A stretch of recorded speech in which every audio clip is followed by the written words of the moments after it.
Well, hello everyone. I want to thank Jackie and everyone else for coming tonight and having me here presenting. I'm a personal trainer and a nutrition coach and intrinsic coach. So basically my job is to help people learn how to live a healthy lifestyle. A lot of my training centers more on behavioral change. However, I do work with people as a fitness trainer as well, and I do in-home personal training, and then I also train out of a studio in Eden Prairie, Minnetonka border.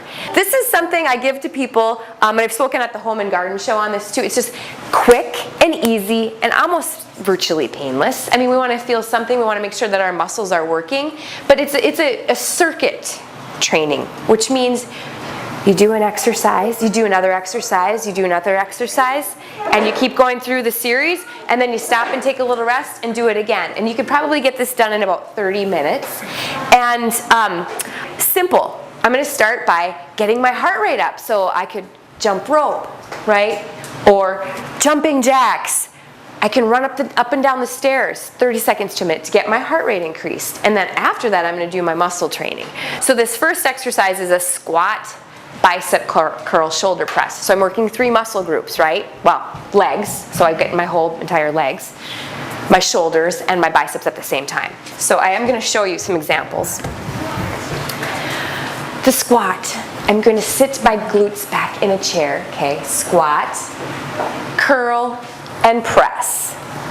Pretty simple, right? But it's a three for the price of one. Squat, curl, press. You can buy hand weights at Walmart, Target, Perform Better online. They'll come right to your home. Pick them up. But these are 3s. Start. You want to make sure that when you're doing weights, the last 2 of the reps are difficult. Because if you just keep doing it and it's not doing anything, then you need to change it up. Standing lunge with a lateral raise. So now I'm going to work legs again, mostly glutes, but then I'm going to get my shoulders here. So I'm going to just take a big step forward. You want to make sure that your knee doesn't ever go past your toe so that your weight is not above your knee, and lunge down and then come up. So I'm working shoulders and upper body at the same time. Okay?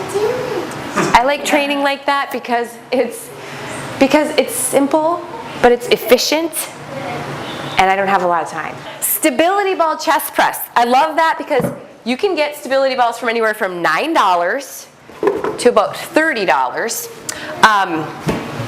depending upon how much you want to pay, where you go. But it can be used as your bench. So you'll see a lot of people doing sit-ups and things on it, but I use it for wood chops, I use it for trunk rotations, but I use it for my bench because I also get to work my core at the same time when I do that. So I'm just going to roll until my head is fully supported on the ball, and I can drop my hips, but if I lift my hips up, I have to work my low back and my glutes, right? And then I'm just going to do my chest press right here. So the stability ball is great because I can do back extensions, I can do all sorts of things just with one ball and some weights.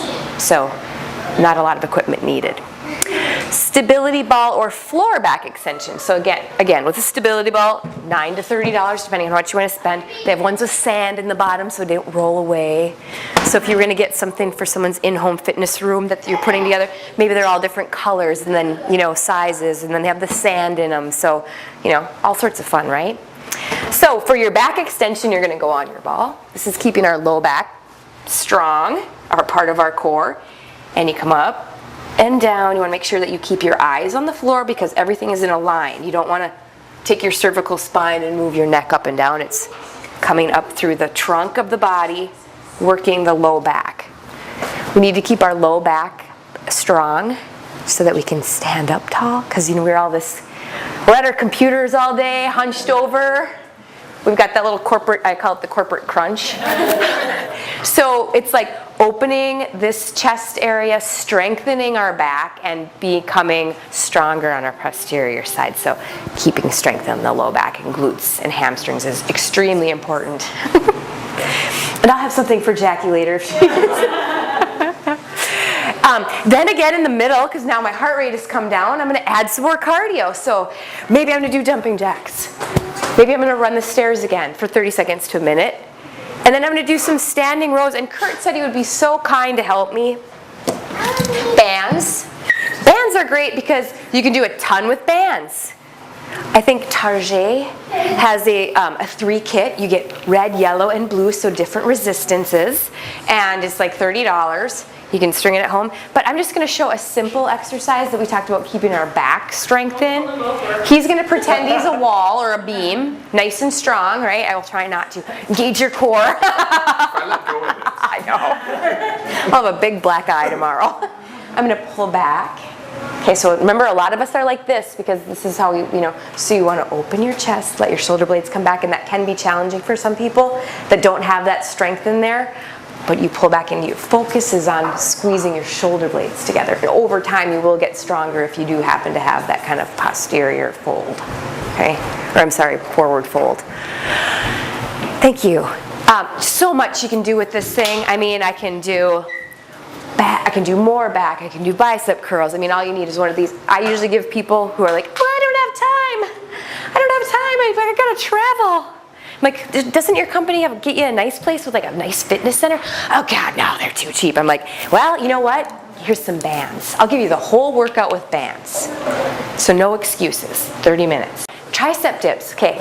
I have one client that used to call this her second wave. And so I want to work the back of my upper arm, it's my tricep. It's very simple, pardon me.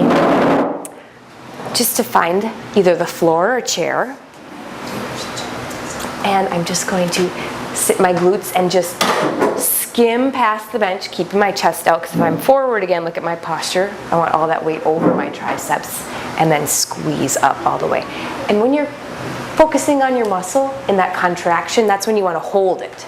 Because if you rush through it, you have momentum, so it's taking away from the efficiency of your exercise. So that's a tricep dip. Bridge.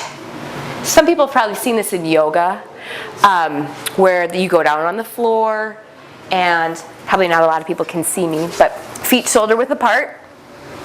And I'm just going to lay down on the floor, hands just nice and relaxed. I'm going to come up to about a 45-degree angle, squeezing my glutes, and then come down, but don't hit the floor. If you hit the floor, I count that as taking a rest, okay? Because you want to keep tension on the low back and on the glutes. Come all the way up, and then back down. Up and down. Now, you can always progress your exercises. So remember, we said we need to change it up. I change mine every time I do it. I never do the same workout twice. So you can use your ball, and then come on your stability ball, and do your bridge there to now I've added an unstable surface. Now I've changed the height of where my legs are going to come up, so I'm changing the entire exercise. See how my legs are shaking just a little bit because I have to stabilize that ball. Balls are a great way to add a little bit more instability for a lot of exercises, even just sitting on it doing bicep curls. So that's your hip bridge, a progression onto the ball. And then I'm going to do a crunch. Okay, so remember the days, elementary school, we went, we don't do that anymore. Somebody holding your ankles. Yeah, and then you're going like this, and you're like, I think my neck is getting more of a workout than anything. So basically, it's a smooth, controlled motion with all of your weight coming up through your trunk. So I'm going to sit on my ball, small of my back is on the center of the ball, elbows stay back. Pick a nice spot on the ceiling, come up and down. That's it. You don't even need to come back here. You want to keep tension on the muscle. Think about tension on your muscle. Come up and come down. Come up and down. See that shaking? I haven't done these ones in a while. So this is just a short circuit, but it is going to do a full body workout. I would recommend doing everything in here, take a 30-second to a minute rest, and then repeating 2 to 3 times depending upon how much time you have, how your body feels. Maybe if you're just starting out, you're going to do it 2 times a week, 2 sets, and then you can expand to 3 times a week. And then change it up. And that's just something short, and like I said, you do a ball, hand weights, and a band. That's it for that one. So everyone, thank you so much for your time.